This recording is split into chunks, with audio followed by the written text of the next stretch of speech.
Buenas tardes. Vamos a empezar el módulo 14 que se titula Conceptos de Routing. Vamos a analizar qué es y cómo funciona esto del ruteo.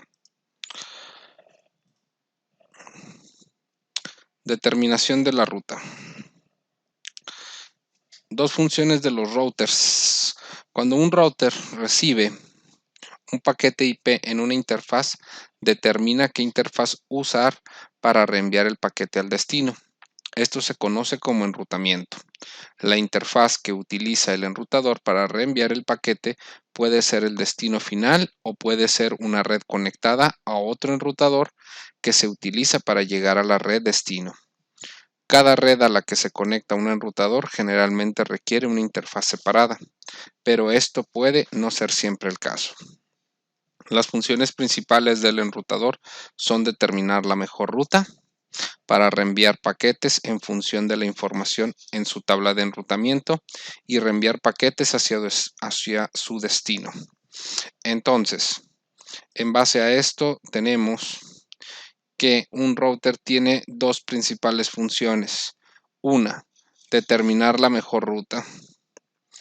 Y la segunda sería reenviar el paquete hacia su destino. ¿En base a qué se reenvía el paquete? En base a la tabla de enrutamiento. Ejemplo. El enrutador usa una tabla de enrutamiento IP para determinar qué ruta usar para reenviar un paquete. R1 y R2 usarán sus respectivas tablas de enrutamiento IP para determinar primero la mejor ruta y luego reenviar el paquete.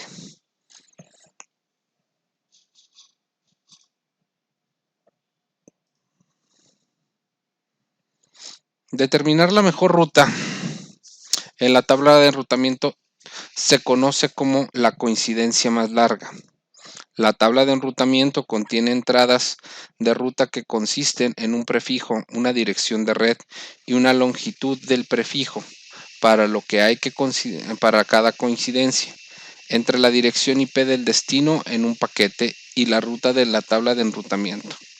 Debe coincidir un número mínimo de bits extremo izquierdo entre la dirección IP del paquete y la ruta de la tabla de enrutamiento. La longitud del prefijo de la ruta es la que la tabla de enrutamiento se utiliza para determinar el número mínimo de bits del extremo izquierdo que deben coincidir. La coincidencia más larga es la ruta en la tabla de enrutamiento, que tiene el mayor número de bits coincidentes en el extremo izquierdo. La dirección IP del destino del paquete, el partido más largo es siempre la ruta preferida. Nota.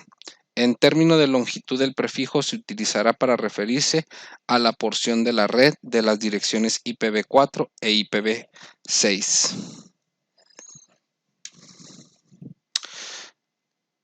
En la tabla de enrutamiento, un paquete IP tiene direcciones IPv4 de destino de 172.16.0.10. El enrutador tiene tres entradas de la ruta en la tabla de enrutamiento que coinciden con este paquete.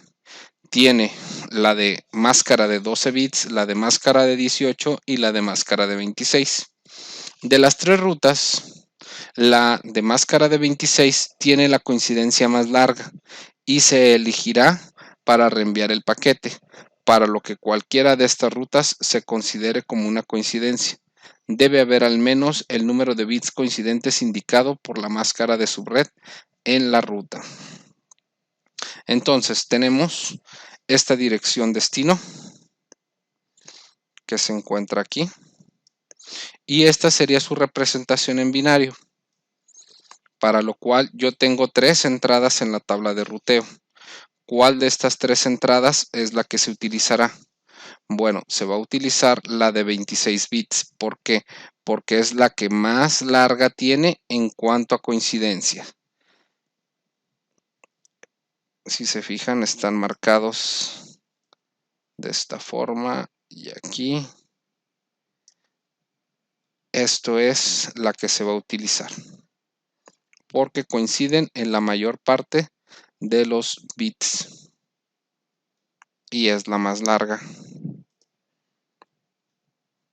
En un paquete IPv6 tiene la dirección IPv6 201 DB8 C00099. Este ejemplo muestra 3 entradas de la ruta, pero solo 2 de ellas son una coincidencia válida y una de ellas es la coincidencia más larga. Las 2 primeras entradas de la ruta tienen longitudes de prefijo, que tienen un número requerido de bits coincidentes. Como lo indica la longitud del prefijo, la tercera entrada no es una coincidencia porque su prefijo es de 64 y requiere 64 bits coincidentes. Entonces, la que se utilizaría sería la más larga, que son 48 bits.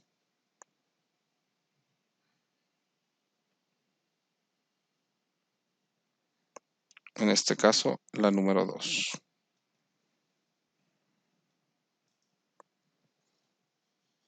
¿Cómo se construye en la tabla de ruteo? Bueno, vamos a tener principalmente dos tipos de redes o de entregas de paquetes, ¿no? Las redes conectadas directamente se agregan a la tabla de enrutamiento cuando la interfaz local está configurada con una dirección IP y una máscara. ¿A qué se refiere? Bueno, las redes conectadas directamente son aquellas que ya están configuradas en una de las interfaces que tiene mi ruteador. Por otro lado, tenemos redes remotas o también llamadas entregas indirectas. Son redes que no están conectadas directamente al enrutador. Los enrutadores aprenden sobre redes remotas de dos maneras. Vamos a ver las dos maneras, ¿no? Pero ahorita vamos a enfocarnos. Otras son las redes estáticas. Las rutas estáticas, perdón. Se agregan en la tabla de enrutamiento cuando una ruta se configura manualmente. Estas rutas estáticas son escritas por el administrador de la red. O sea, hace que nosotros somos las que escribimos estas rutas. Los administradores de red son los que escriben las rutas estáticas utilizando el comando iproute. Los protocolos de enrutamiento dinámico son aquellos que agregan a la tabla de enrutamiento cuando los protocolos de enrutamiento aprenden de forma dinámica. O sea, otra forma de aprender es usando los protocolos de enrutamiento dinámicos. Estos hacen que los routers intercambien sus tablas de ruteo, hagan una conciliación de cuáles redes tienen alcanzables por ellos y las van agregando de existir o no existir. Si existen, simplemente actualizan la ruta y si no existen, son agregadas dentro de la tabla de ruteo. Un punto bien importante en los protocolos de enrutamiento dinámico, debemos de hablar el mismo idioma. ¿A qué se refiere esto? Hay varios protocolos de enrutamiento. Está RIP, OSPF, EIGRP, IS, entre otros más, ¿no? Pero para que ellos puedan intercambiar sus tablas, ambos o todos deben de estar configurados con la misma protocolo de enrutamiento dinámico. Si uno habla RIP y el otro habla OSPF, pues no habrá ese intercambio de tablas entre ellos. Por otro lado, tenemos las rutas predeterminadas. Estas rutas predeterminadas se especifican en un ruteador del siguiente salto para usar cuando la tabla de enrutamiento no contiene una ruta específica que coincida con la dirección IP del destino. La ruta predeterminada se puede ingresar manualmente como una ruta estática o aprender automáticamente de un protocolo de enrutamiento dinámico. Normalmente este tipo de rutas son máscaras comodines o direcciones comodines de puros ceros que se ingresan para cuando un paquete llega, no se encuentra la red en la tabla de ruteo. Bueno, pues se utiliza la ruta por defecto o predeterminada para sacarlo hacia ese lugar ¿sí? O sea, todo lo que no esté o no coincide en la tabla de ruteo y hay una ruta predeterminada, sale por la ruta predeterminada. Reenvío de paquetes. El proceso de decisión de reenvío de paquetes funciona de la siguiente forma. La trama de enlace de datos con un paquete IP encapsulado llega a la interfaz de entrada del router. El router examina la dirección IP del destino en el encabezado del paquete y consulta en su tabla de enrutamiento. El enrutador encuentra el prefijo y busca la coincidencia más larga dentro de su tabla de enrutamiento. 4. El enrutador encapsula nuevamente el paquete en un frame de enlace de datos y lo reenvía desde la interfaz de salida. El destino podría ser un dispositivo conectado a la red o un enrutador del siguiente salto. Sin embargo, si no hay una entrada coincidente en el paquete, se descarta. ¿Qué es un ruteador del siguiente salto? Vamos a pensar, los ruteadores tienen tablitas de ruteo y normalmente lo que pasa es un ruteo del siguiente salto es cuando yo soy un paso en el camino hacia un destino conocido. Ejemplo, yo tengo un ruteador 1, yo soy el ruteador 2 y existe un ruteador 3. Entonces, la red destino se encuentra en el ruteador 3. Yo recibo el paquete por una interfaz. Eso me vuelve a mí el ruteador del siguiente salto. ¿Por qué? Porque yo no voy a hacer una entrega directa. Voy a hacer una entrega indirecta. ¿Qué quiere decir eso? Yo tengo que retransmitir el paquete al siguiente ruteador en el camino al destino que me marca la dirección IP destino. Dicho de otras palabras, es un intermediario. Después de que el enrutador haya terminado de determinar la mejor ruta, podría ser lo siguiente. ¿Qué ocurre? Algo reenvía el paquete a un dispositivo en una red conectada directamente. Si la entrada en la ruta indica una interfaz de salida conectada directamente, pues el paquete se entrega y punto, ¿no? Para encapsular el paquete en la trama Ethernet, el enrutador debe determinar la dirección MAC del destino asociada a la dirección IP del paquete. El proceso varía según el paquete IPv4 o IPv6. Después de que el enrutador haya determinado la mejor ruta, podría hacer lo siguiente. ¿Qué tenemos aquí? ¿Por qué menciona esto? Bueno, aquí tenemos dos formas o dos tipos de paquetes. Entrega directa, que es este paquete que estamos viendo aquí o esta forma de paquete. Aquí nos está diciendo cómo hacerlo si tenemos una entrega directa. Entrega directa significaría tengo un router y ese router está conectado a un switch y ese switch tiene una PC. Ahí discúlpenme los gráficos. Y aquí yo tengo otra red, tengo una PC y está conectado a mi switch. Estos son switch. Entonces aquí tengo una red, vamos a pensarlo, una red 1 y aquí tengo la red 2. No vamos a entrar en detalles, muchos detalles de direcciones IP. Entonces, cuando esta PC, que la PC es de la red 1, va a enviar un paquete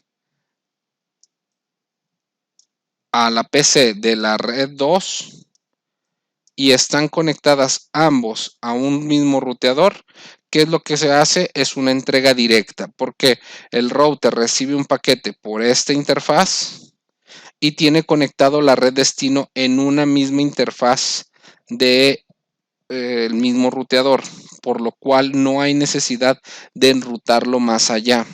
Simplemente hace lo que se conoce una entrega directa. Entonces hace una conversión. Recordemos que el switch es un dispositivo de capa 2. Entonces, para transmitir de la PC al router, necesito hacerlo por medio de Ethernet. ¿Sí? Ethernet. Para hacer eso, recordemos el proceso. si el switch no tiene la dirección MAC registrada de los puertos, entonces tenemos que hacer un broadcast. La interfaz que se encuentra conectada va a ceder su dirección MAC y entraríamos a la conexión unicast. Entonces, en ese sentido, yo mandaría el paquete directamente al router. El router, para entregar el paquete IP, tiene que hacer la misma operación. No puede entregarlo con solamente la dirección IP. Debe de convertirlo a una trama Ethernet porque está conectado a otra red Ethernet. Entonces haría la misma operación. Habría un broadcast. El ARP resolvería la dirección IP, la dirección MAC del destino, y con eso se haría la comunicación unicast. Entonces, hacemos aquí por Ethernet y de aquí a aquí por Ethernet. Esto sería una entrega directa. Caso de entrega indirecta o enrutador del siguiente salto. ¿Cómo sería este proceso? Bueno, tengo la misma PC. Ahora voy a conectarla a un switch. Este está a un router. Este estaría conectado a otro router. Este a su vez a otro router. Y este a su vez a un switch y este a la PC. Ahí disculpen los dibujos. Entonces tengo el 1, tengo el 2, tengo el 3. Aquí tendríamos que construir las redes, las tablas de ruteo de los tres ruteadores. Supongamos que esta es la red 1, esta es la 2, esta es la 3 y esta es la 4. Entonces, aquí empieza un juego. Yo tengo una interfase de este lado y tengo una interfase de este lado, y así sucesivamente. Entonces, la tabla de ruteo de mi ruteador 1 tiene conectadas directamente. Voy a poner aquí. Tiene conectada directamente la red 1 y la red 2. Es una D. Ahí disculpen, la red 2. Pero tiene conectado también, o puede alcanzar la red 3 y la red 4. Entonces tenemos la 3 y tenemos la 4. ¿Cómo puede alcanzar estas? Bueno, necesitamos de un ruteador de siguiente salto. Esto quiere decir que para poder alcanzar yo la red 3, necesito pasar por R2. Y para poder alcanzar la red 4, también necesito pasar por R2. La tabla de ruteo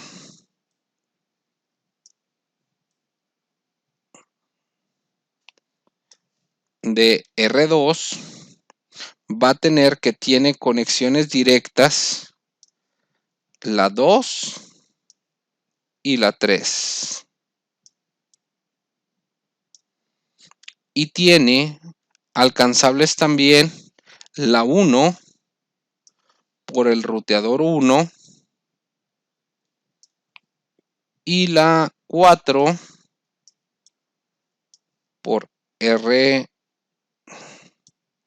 la 1 por R1 y la 4 por R3. Esa sería mi tablita de ruteo, muy general de lo que es R2. Por último me quedaría la tablita de ruteo de R3. Y primero empiezo por las que están conectadas directamente. Entonces R3 tiene conectadas directas. Voy a poner una de grande. Y directas tiene 3. Y tiene la red 4. Estas redes son conexiones directas. Y lo que es por salto al siguiente va a tener 1 y 2. Y ambas van a estar disponibles por R2.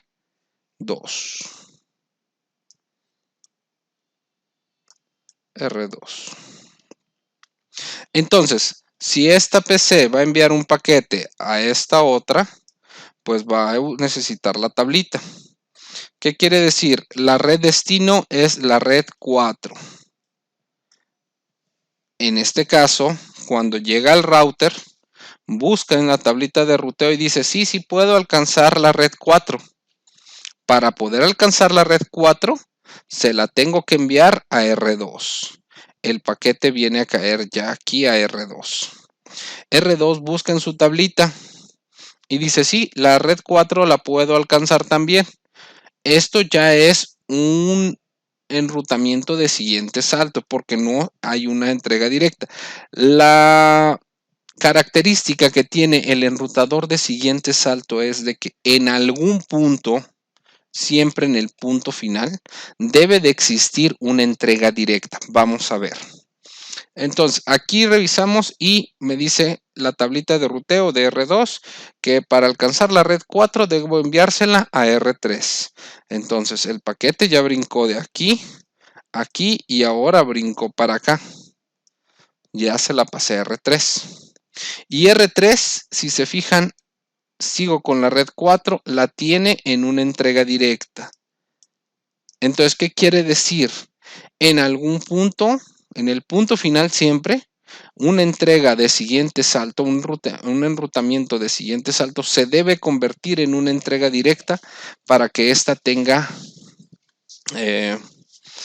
pues completa. Si no se puede entregar el paquete en alrededor de 30 saltos, el siguiente enrutador es encargado de eliminar ese paquete de la red, porque si no lo hace, este podría estar brincando entre ruteadores y generar tráfico innecesario en la red.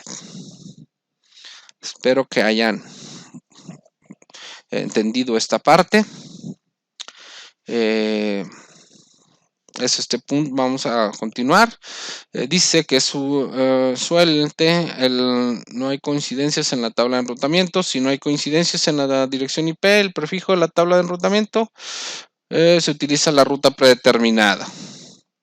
Y el paquete se descartará si no existiera una coincidencia o una ruta predeterminada. La responsabilidad principal de la función de reenvío de paquetes es encapsular el tipo de trama de enlace, o sea, de la capa 2, sea apropiado para la interfaz saliente. Por ejemplo, el formato de trama de enlace para un enlace serie podría ser utilizando el protocolo punto punto. El protocolo de control de enlace de datos de alto nivel HDLC o algún protocolo de capa 2. Normalmente nosotros en el ambiente laboral de la pequeña, micro y empresa grande se utiliza principalmente Ethernet. No digo que peer-to-peer protocol no se utilice, no. El por excelencia más usado es Ethernet.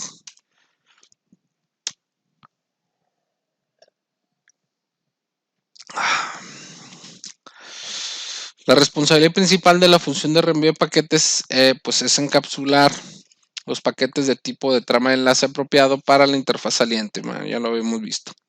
Mientras más eficiente un enruteador pueda realizar esta tarea, el enrutador puede reenviar paquetes más rápido. Claro que sí. Los enrutadores admiten los siguientes 3 mecanismos de reenvío de paquetes: cambio de proceso, cambio rápido y Cisco Express Forwarding. Hablando de ruteadores, switches Cisco, pues va a ser utilizado de entrada el Cisco Express Forwarding, ¿no? Reenvío de paquetes express de Cisco, ¿no? Esto se ve de cómo funciona un switch, es la misma tecnología, la conmutación de procesos o el proceso del switching.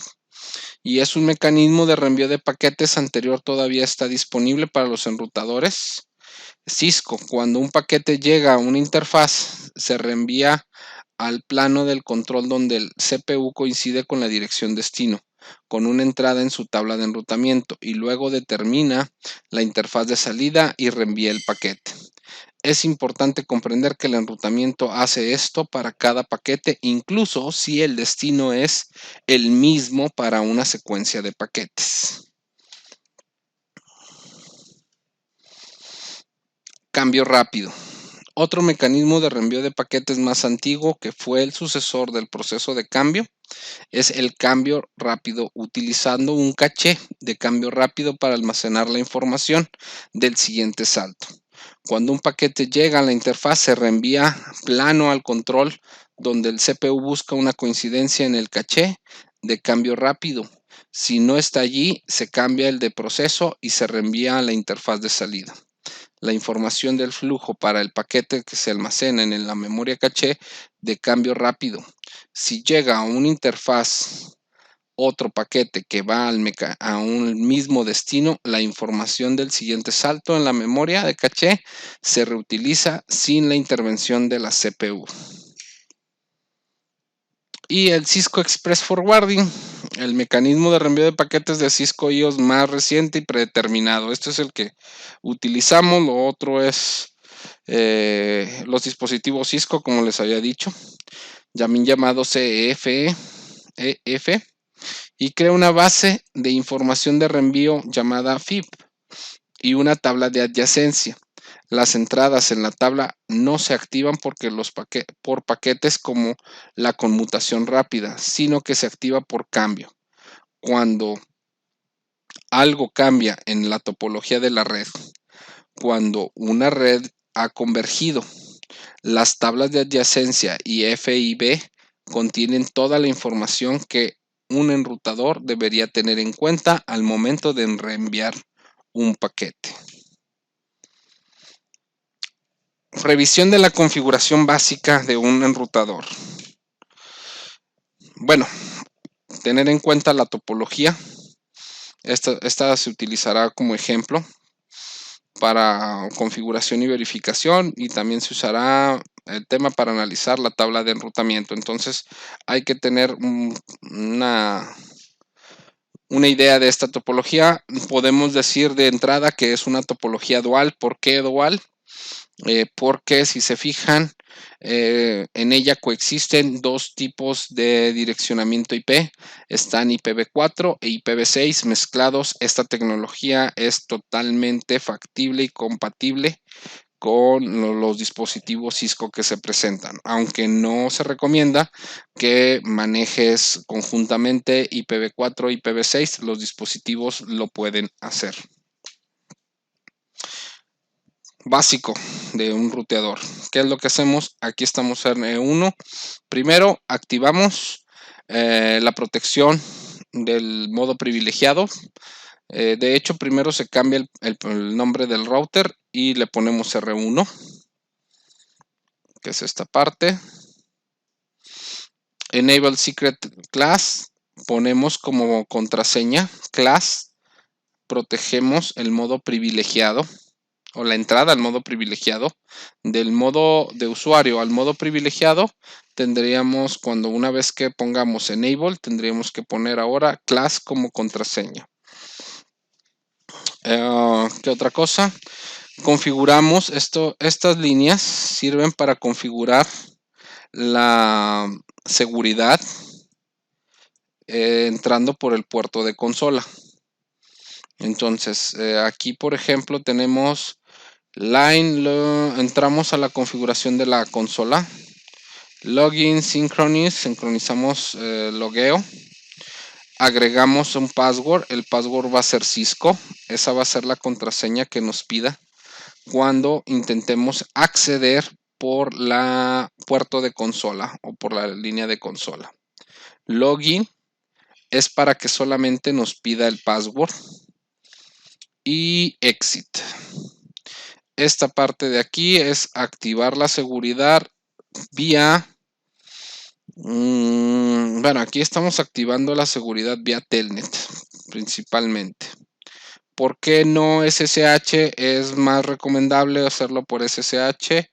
Ya creo que habíamos tenido algún acercamiento con esto. Ya habíamos visto algunas prácticas. Esto sirve nada más para activar Telnet. ¿Por qué? Recordemos que SSH necesita forzosamente un usuario y que activemos el sistema de usuarios de mi enrutador. Entonces, con esto nada más activamos Telnet. Service Password Encryption, bueno, pues me sirve, acuérdense, para encriptar, un encriptamiento muy ligerito para ahí de encriptar las contraseñas que hemos puesto. ¿Cuáles contraseñas? Bueno, la contraseña Cisco y la contraseña Cisco que hemos puesto, y esta por defecto ya viene encriptada. Esta tiene un mejor encriptamiento siempre y cuando utilicemos secret, aunque también podemos utilizar password. La password no es muy recomendada. Es más recomendada la secret, pero también puede utilizarse. Luego Banner Mode. Con Banner Mode lo que hacemos es definir un mensaje que va a aparecer cuando tú accedas. Aquí decimos que empieza con este símbolo y debe de terminar con este mismo símbolo. Entonces, ¿qué es lo que va a aparecer? Bueno, pues todo esto. Por acá activamos las interfaces.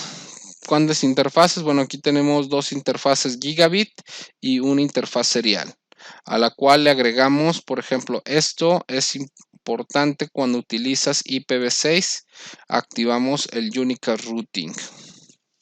En caso de las gigabit, pues bueno, ahí tenemos y les ponemos una IPv4 y la configuración del IPv6. IPv4, configuración de IPv6 y activamos en los enlaces. En el caso del serial, de la misma forma, IPv4, IPv6 y activamos el enlace. Guardamos la configuración. Esto es las configuraciones básicas del router. Comandos para verificarlo, más utilizados. Bueno, yo sugeriría Show Interface Brief, muy bueno. Todos sirven para eso. Yo pongo los que más utilizo, ¿no? Y bueno, para la comprobación, pues ping. El running config también, este estaría bueno también. Entonces, en general, todos sirven. Los más utilizados son Show IP Interface Brief, Show IP Interface, Show IP Route y ping para la comprobación. Comandos de filtrados de salida, estos me sirven, me pueden ayudar. Desgraciadamente en Packet Tracer, en el simulador de Packet Tracer, solamente están disponibles el include y el exclude. Estos no, ni este ni este. Entonces solamente podemos utilizar en Packet Tracer include y exclude. Algunos me dirán, Beijing, profe, lo he utilizado, no me ha marcado error. Sí, no te marca error, pero pues no muestra la información que debería de llevar.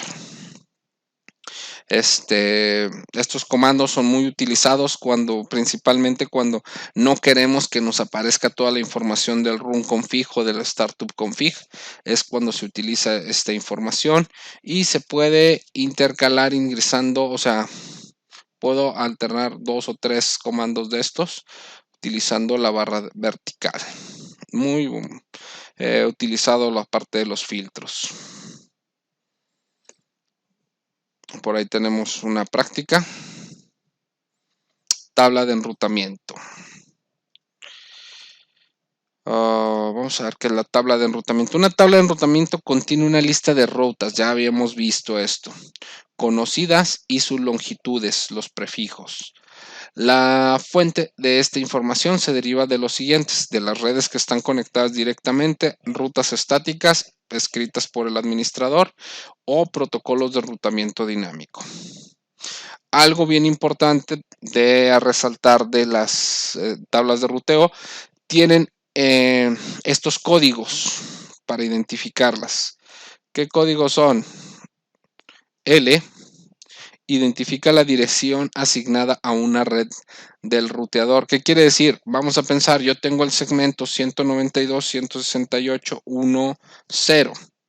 Entonces, siempre con L me va a aparecer la dirección IP que tiene esa interfaz del ruteador específico y su prefijo va a ser cerrado. ¿Qué quiere decir? Normalmente le van a ver un 32. Este 32 hace alusión de que no es una red propiamente, sino una única dirección IP. Con C me van a aparecer las redes conectadas directamente. Con S, las rutas estáticas. Con O, las rutas que utilizan OSPF o el protocolo de enrutamiento OSPF. Con un asterisco, la ruta candidata para una ruta predeterminada o una ruta predeterminada.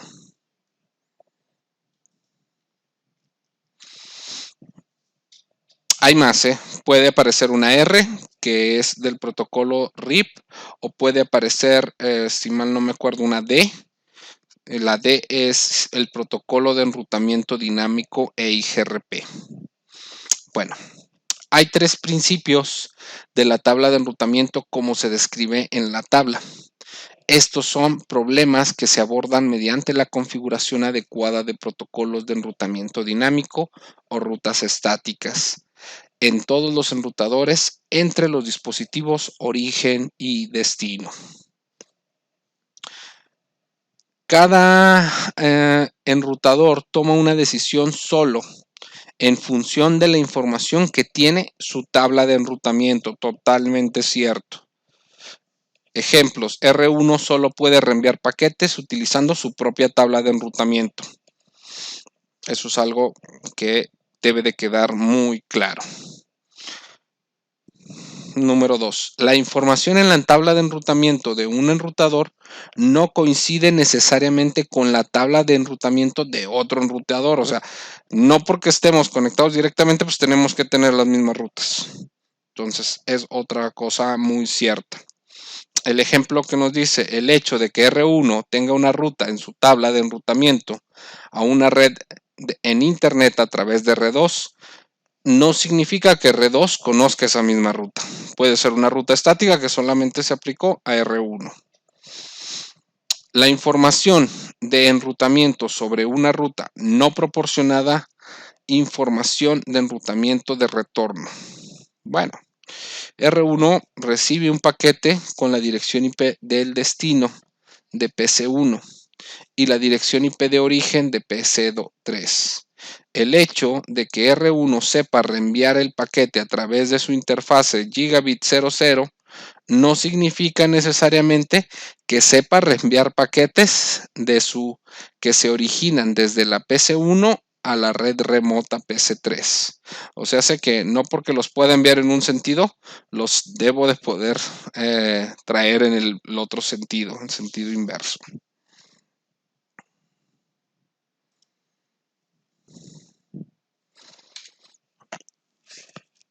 Entradas en la tabla de ruteo.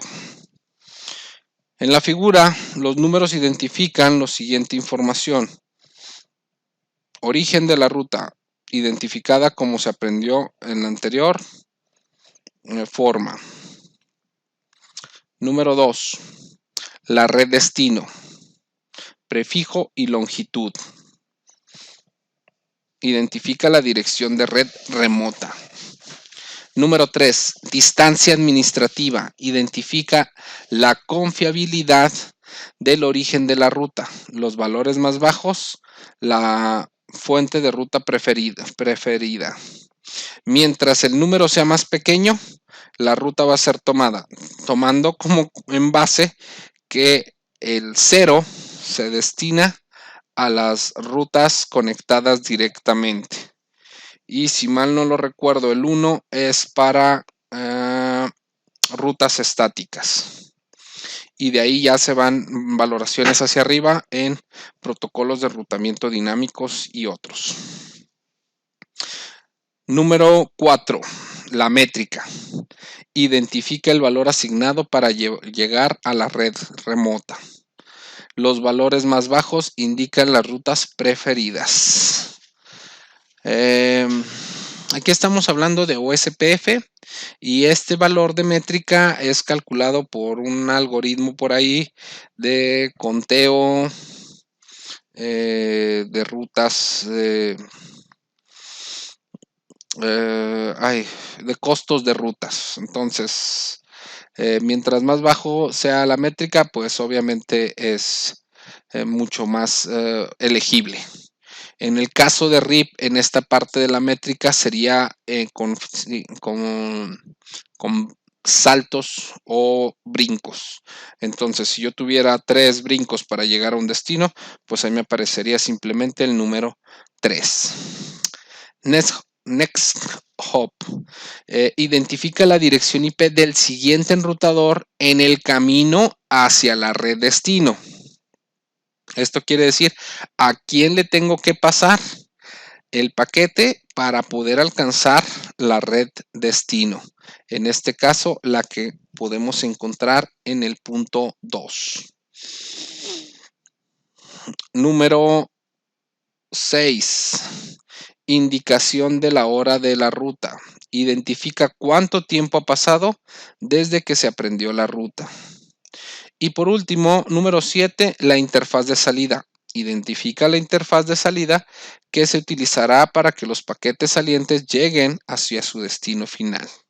Nota: la longitud del prefijo de la red del destino especifica el número mínimo de bits del extremo izquierdo que deben coincidir en la dirección IP del paquete y la red del destino prefijo para utilizar esta ruta.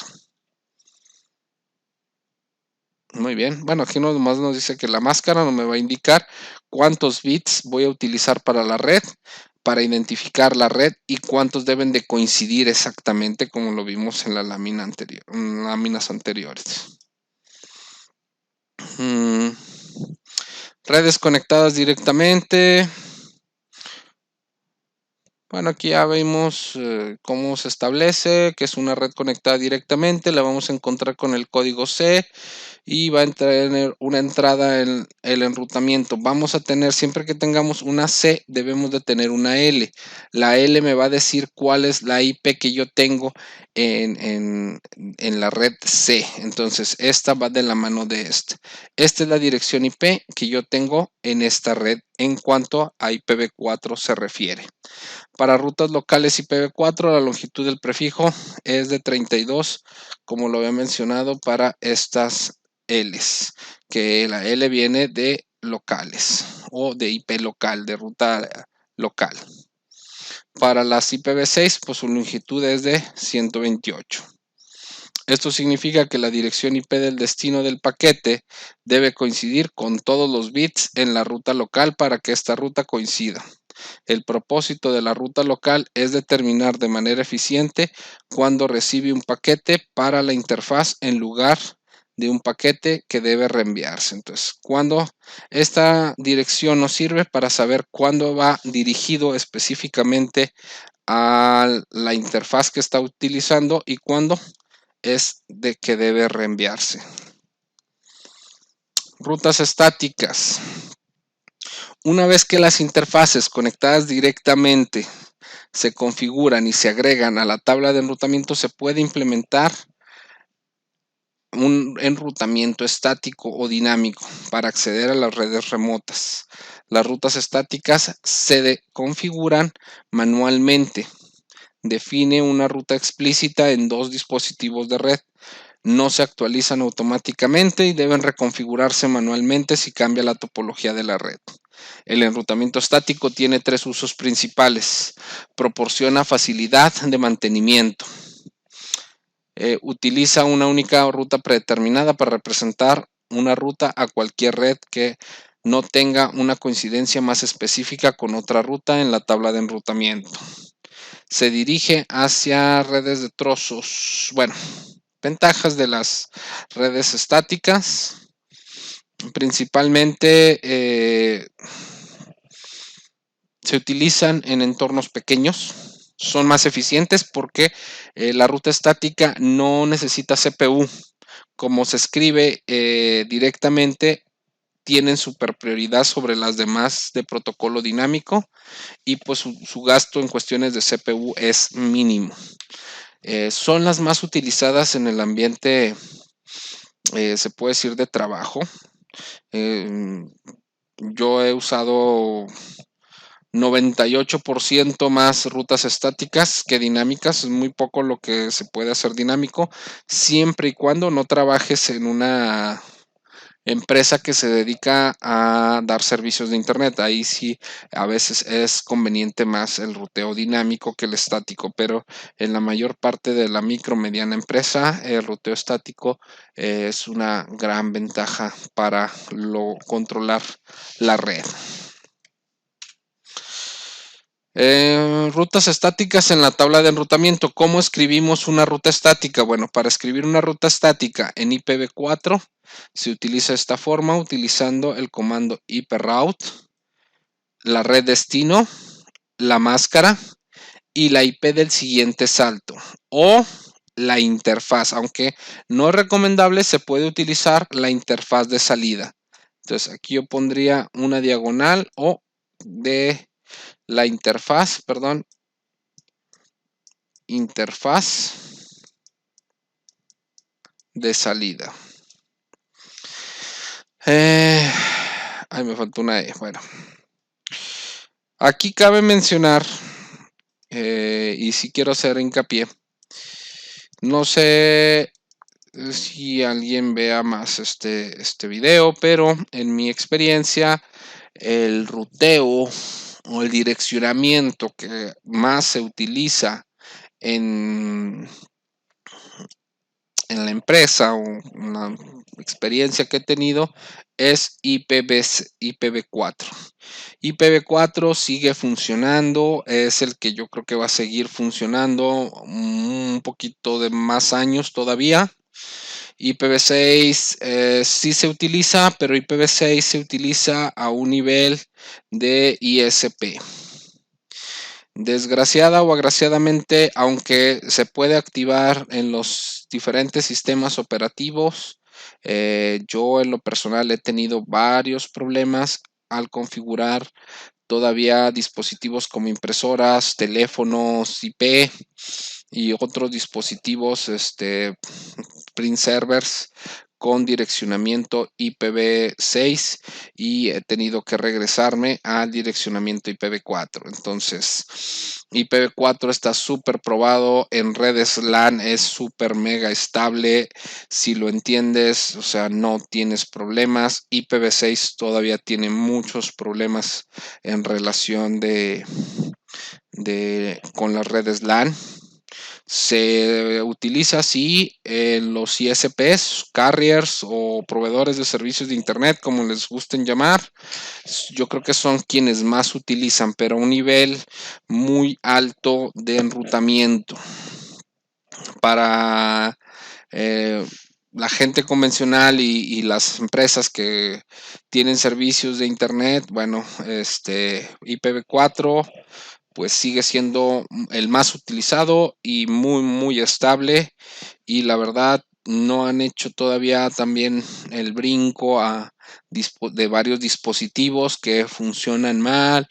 Los antivirus también a veces se vuelven medio locos con IPv6, entonces nos falta ahí todavía un tiempo para poder utilizar IPv6. Pero bueno, IPv6, ¿cómo se configura una ruta estática?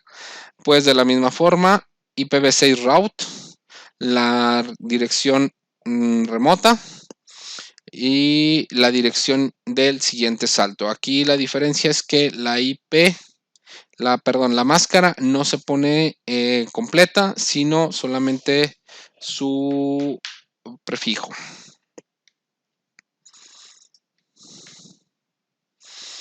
Los protocolos de ruteo dinámico. Los enrutadores utilizan protocolos de enrutamiento dinámico para compartir automáticamente información sobre el alcance y el estado de las redes remotas. Los protocolos de enrutamiento dinámico o de ruteo dinámico realizan varias actividades, incluida la detección de redes y el mantenimiento de tablas de enrutamiento. Aunque hay, pues principalmente son tres: RIP, EIGRP y OSPF. El mejorcito de todos por una nada es EIGRP. Sin embargo, tiene la gran desventaja de que es propietario de Cisco. Entonces no lo vas a encontrar en ningún otro dispositivo que no sea Cisco. Por el otro lado tienes RIP, que es el más básico y el que más van a estar distribuido en routers pequeños de estos tipos caseros, como alternativa al ruteo estático, pero es tremendamente ineficiente. Y en su contraparte rápida vamos a tener OSPF, que OSPF tiene la desventaja de utilizar mucho CPU y mucho almacenamiento por su forma de trabajo. Vamos a encontrar aquí dos grandes vertientes. Una es estado de enlace y otra es vector distancia. RIP e IGRP entran en la categoría de vector distancia, mientras que OSPF entra en la categoría de estado de enlace. La principal diferencia es que vector distancia elabora una tabla de ruteo y estado de enlace genera una base de datos. Entonces, esta base de datos y las búsquedas dentro de una base de datos, pues hacen mayor utilización de CPU, por lo cual es mejor EIGRP que OSPF, porque mientras OSPF no utiliza mucho CPU, EIGRP no utiliza mucha CPU, OSPF sí utiliza bastante la CPU para determinar la mejor ruta.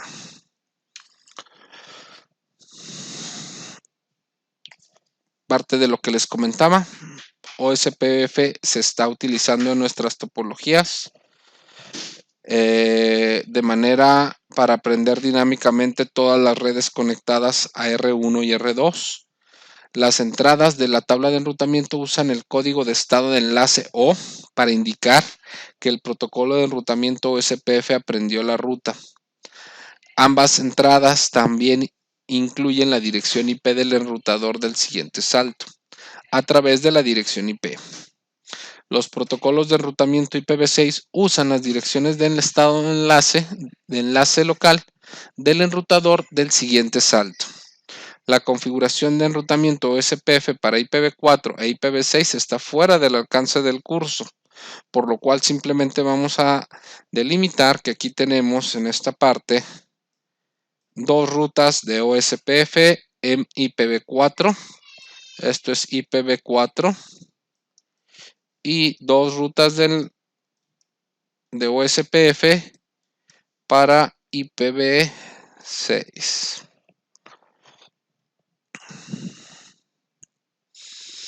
La ruta predeterminada por defecto. Esta es una ruta por defecto predeterminada, default también le suelen llamar, y sirve como última puerta o última ruta de salida. ¿A qué me refiero con esta parte? Bueno, primero va a buscar una coincidencia exacta o la más exacta en la tabla de ruteo. De no encontrar esta coincidencia y de tener el ruteador una puerta predeterminada, va a utilizarla. Entonces, es bueno y malo cuando nada más tengo una sola salida hacia más redes. Pero es malo si se utiliza de manera no controlada o si me excedo en ellas. Y puedo confundir los routers y puede ocurrir muchos bugs. Bugs es el ciclo de varios paquetes que estén ahí. Entonces debo de tener cuidado con este tipo de rutas. ¿Cómo se declaran? Se utiliza con hyperroute y su forma sería esta, que sería basada en puro 0, 0, 0, 0, 0, 8 ceros, un espacio. Lo voy a marcar mucho el espacio para que lo vean, pero así se vería. Serían así, para IPv4. Esto sería para IPv4. ¿Sí? En una entrada en IPv6 simplemente son punto, punto, diagonal 0. Prefijo sería 0. Esto significa que 0 o ningún bit necesita coincidir en la dirección IP del destino y la ruta predeterminada.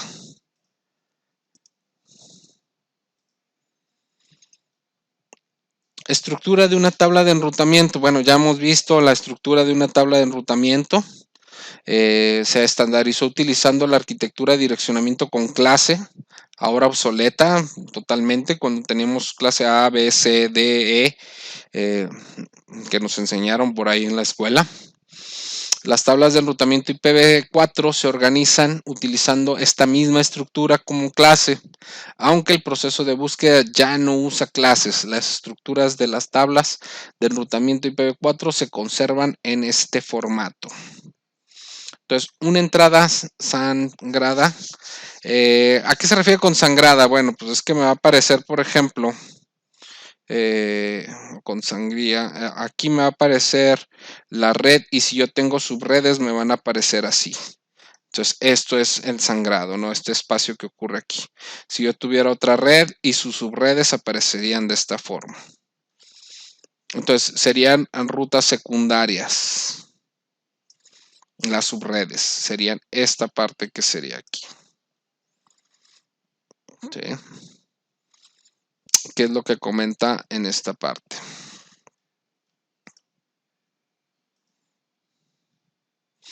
Esta es una de las estructuras que tenemos. Si se fijan, esta es la principal y aquí yo tengo, por ejemplo, la conectada que es la 1.0. Esta es la local que va a tener el prefijo 32 que me va a hacer alusión a que es esta única IP y aquí tengo dos opciones más. Entonces aquí está la 1, la 2 y la 3. Y luego aquí, por ejemplo, tendría la 12 y la 12 tiene la 12.0 y su dirección local. La 13 sería la 13.0, que es la red, y la 13.1 de 32, que es la dirección local. Y sucesivamente, cuando tenemos este de 30, bueno, pues estamos hablando de un enlace. Una máscara de 30 me va a dar 4 direcciones IP, 2 utilizadas para identificación de la red y para broadcast y 2 válidas para asignación de 2 puntos. Entonces esto sería un enlace cerrado punto punto. Las redes conectadas directamente siempre van a estar sangradas, las rutas secundarias porque la ruta local de la interfaz siempre se ingresa a la tabla de enrutamiento con una máscara de 32 bits. La ruta secundaria incluirá la fuente de la ruta y toda la información de reenvío como la dirección del siguiente salto. Claro, pues aquí nos va a aparecer lo que es, esto hablábamos que es...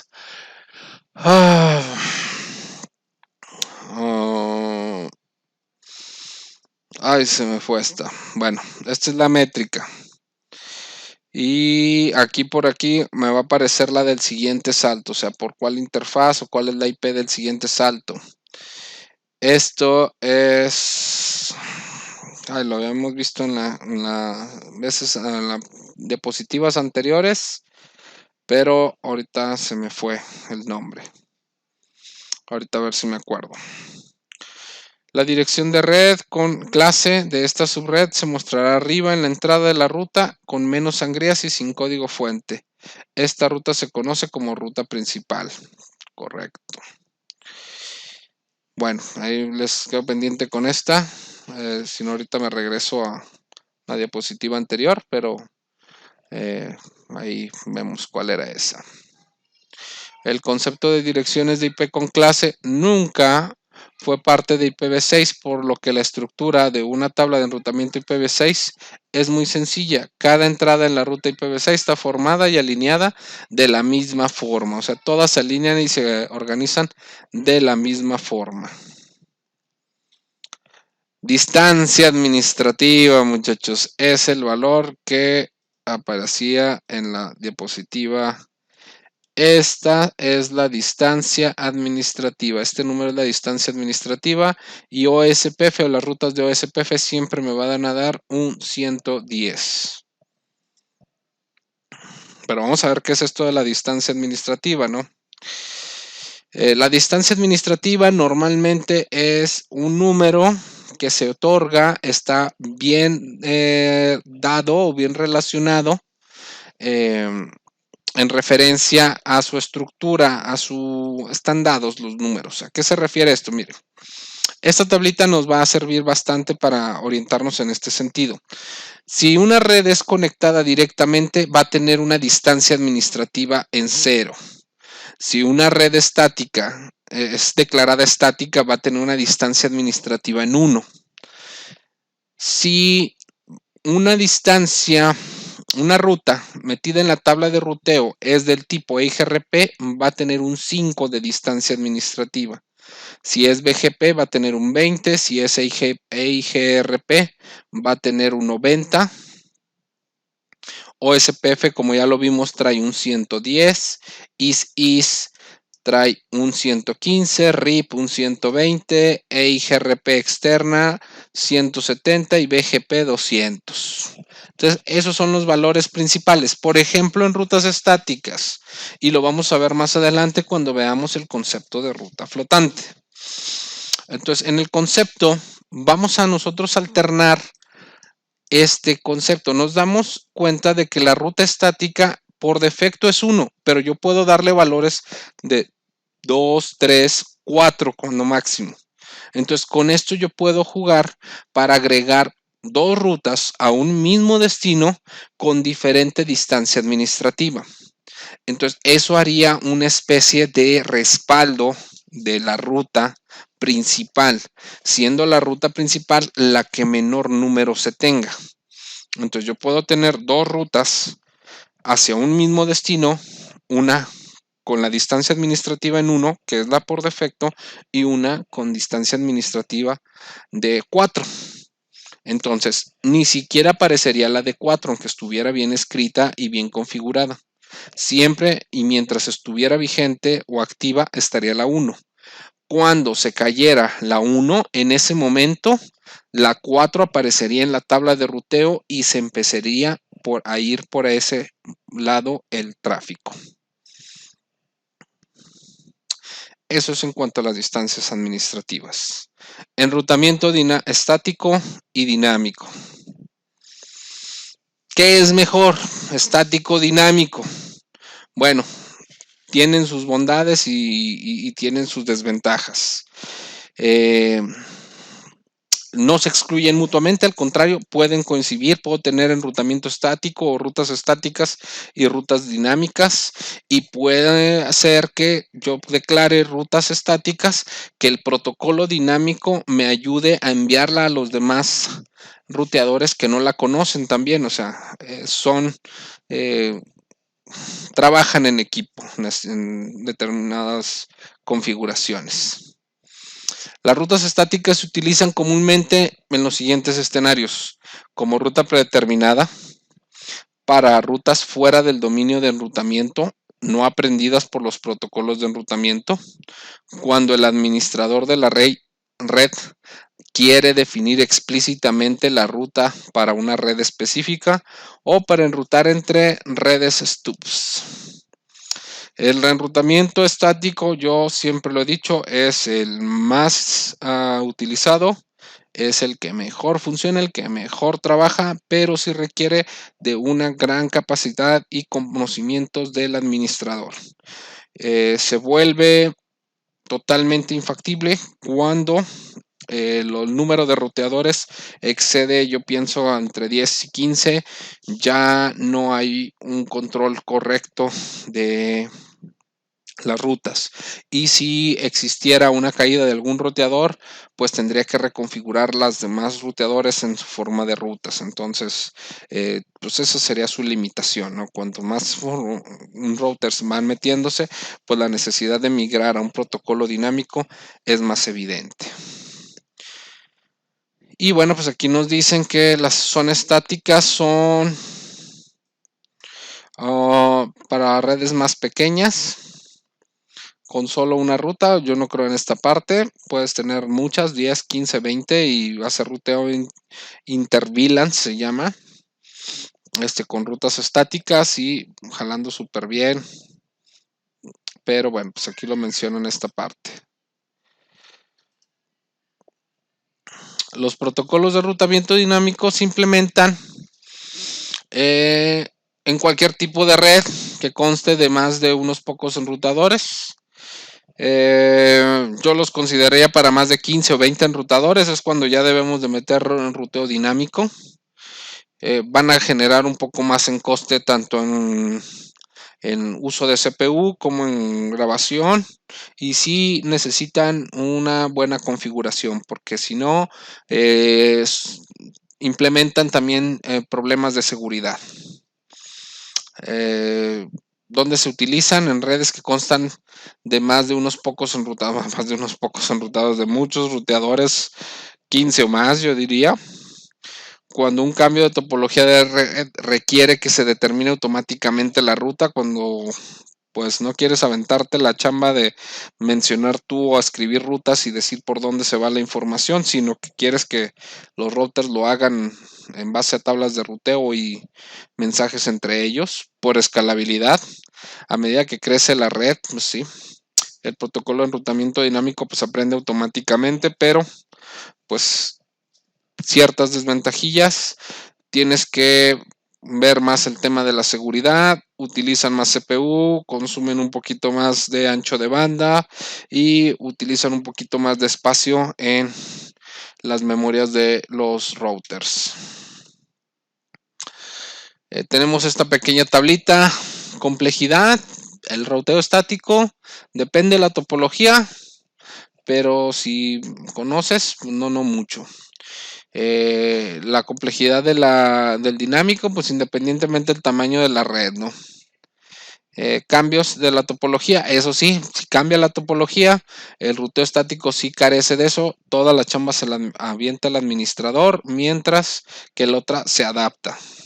Escalabilidad también, de acuerdo, el ruteo estático, cuando pasamos ahí de los 10 ruteadores, empieza a haber problemas para la administración de rutas. Y pues la topología dinámica solita va creciendo de simples a complejas. La seguridad, si se fijan, el ruteo dinámico sí tiene problemas, porque pues se nos menciona que la seguridad debe estar bien configurada, mientras en el ruteo estático la seguridad es inherente, o sea, no necesitas tanto esforzarte demasiado en la seguridad, aunque sí debes de tener lo mínimo. En uso de recursos, en eso también le gana el estático. No necesita recursos adicionales porque todo está escrito, entonces ahí no hay problema. En la parte del routing dinámico, la seguridad debe estar bien configurada.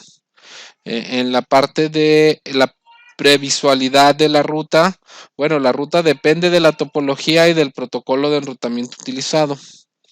En el ruteo estático definido explícitamente pues por el administrador, entonces ahí no hay problemas.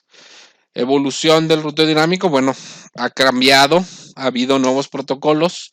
Les comento los más utilizados: RIP, EIGRP o SPF. Para la versión vigente, si mal no lo recuerdo, es RIP B2 para IPv4. RIP B2 para IPv4 o SPF también B2. RIP NG, este es para IPv6 y este también creo que es para IPv6. Entonces, estas son para IPv4.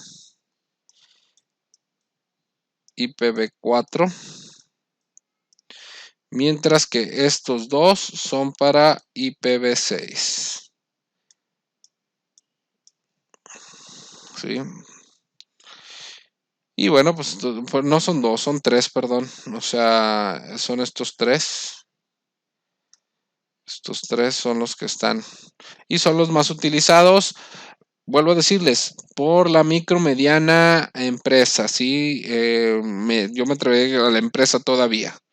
Si eres proveedor de servicios de internet, pues vas a encontrarte más de este tipo de protocolos que están orientados más a ruteados muy grandes. o que le llaman de ruteo externo. Y luego hablamos de las categorías de gateway interior. Este normalmente es para la empresa y estos son normalmente para los ISPs, proveedores de servicios de internet. Entonces, en este vamos a tener los de vector distancia, que tenemos RIP V2 para IPv4 e IGRP. Para IPv6 tenemos RIP NG y IGRP for IPv6. Y los de estado de enlace o link state tenemos el OSPF versión 2 para IPv4, IS para IPv4 y tenemos el OSPF versión 3 para IPv6 junto con el IS for IPv6. De gateway exterior tenemos BGPM para IPv6 y BGP-4 para IPv4.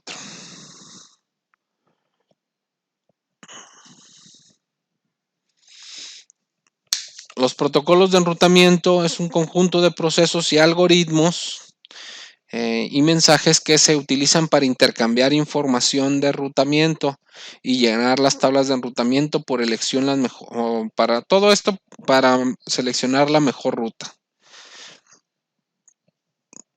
El protocolo de enrutamiento incluye las siguientes tareas como el descubrimiento de rutas remotas, mantener la información actualizada en las tablas de enrutamiento, elegir el mejor camino hacia una red destino y la posibilidad de encontrar una nueva ruta mejor que la actual ya no está disponible.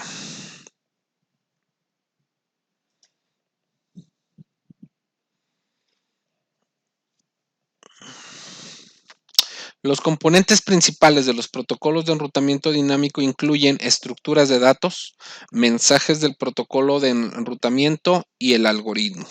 Normalmente las estructuras son los protocolos, utilizar tablas o bases de datos para sus operaciones. Los mensajes de hola, de saludo o holas, así se llaman, o hello, para poder saber si estás activo y una serie de mensajes para que se pueda pedir la información de las tablas de ruteo, que el otro la solicite, etcétera. El algoritmo normalmente utiliza la información recolectada para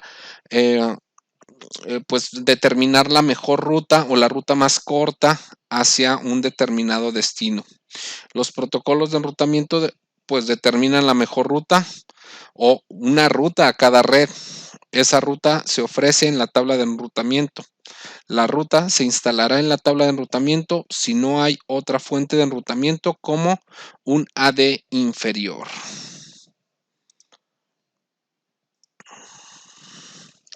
La mejor ruta. La mejor ruta se selecciona mediante pues un protocolo de enrutamiento. Los distintos protocolos de enrutamiento van a calcular o van a sacar esta mejor ruta de distintas formas. Vamos a ver primero cómo lo hace RIP. RIP lo hace en conteo de saltos. Cada enrutador a lo largo de una ruta agrega un número de saltos. Y vamos a pensar que tenemos dos rutas hacia un destino. Por una tenemos 3 saltos y por la otra tenemos 2 saltos. Entonces, la que va a quedar grabada en la tabla de ruteo es la que tiene la menor cantidad de saltos. RIP tiene la desventaja que solo se permite un máximo de 15 saltos. Si no, va a deshacerse del paquete en el 16º salto. Open Short Test Path First o OSPF utiliza una métrica en costo que se basa en el ancho de banda acumulativo del origen hasta el destino. A los enlaces más rápidos se les asignan costos más bajos en comparación con los enlaces más lentos.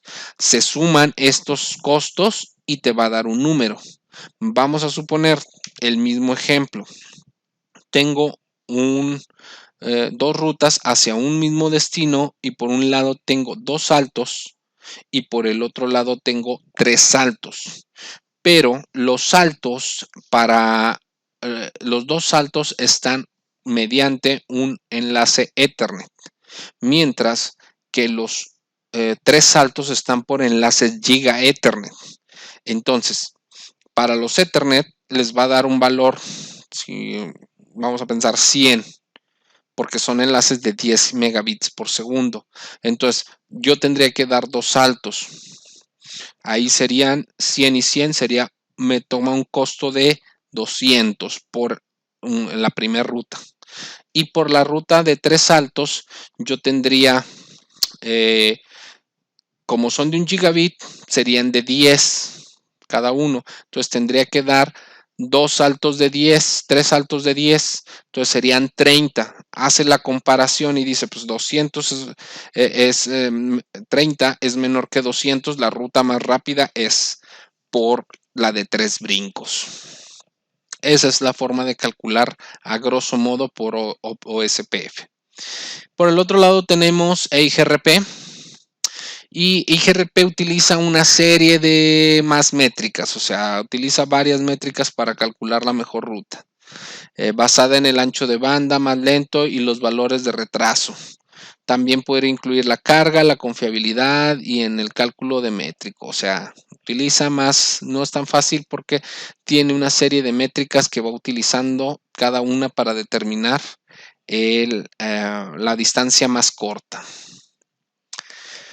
El balanceo de carga. Cuando un enrutador tiene dos o más rutas hacia un destino con métricas de igual costo, el enrutador reenvía los paquetes utilizando ambas rutas por igual. Esto se llama equilibrio de cargas de costo igual. La tabla de enrutamiento contiene la red destino un único, pero tiene múltiples interfaces de salida, una para cada ruta de igual costo. El enrutador reenvía los paquetes utilizando las múltiples interfaces de salida enumeradas en la tabla de enrutamiento. Si se configura correctamente, el equilibrio de carga puede aumentar la efectividad y el rendimiento de la red, no saturando solo una sola línea. En el equilibrio de la carga de igual costo se implementa automáticamente mediante el protocolo de enrutamiento dinámico. Se habilita con rutas estáticas cuando hay múltiples rutas estáticas a la misma red destino utilizando diferentes enrutadores del siguiente salto. Solo IGRP admite el equilibrio de carga de costos desiguales. Los otros tienen que ser los mismos costos. Bueno, esta unidad ha sido larga, pero espero que es la parte más teórica de estas últimas tres y pues espero que hayan podido aprender algo.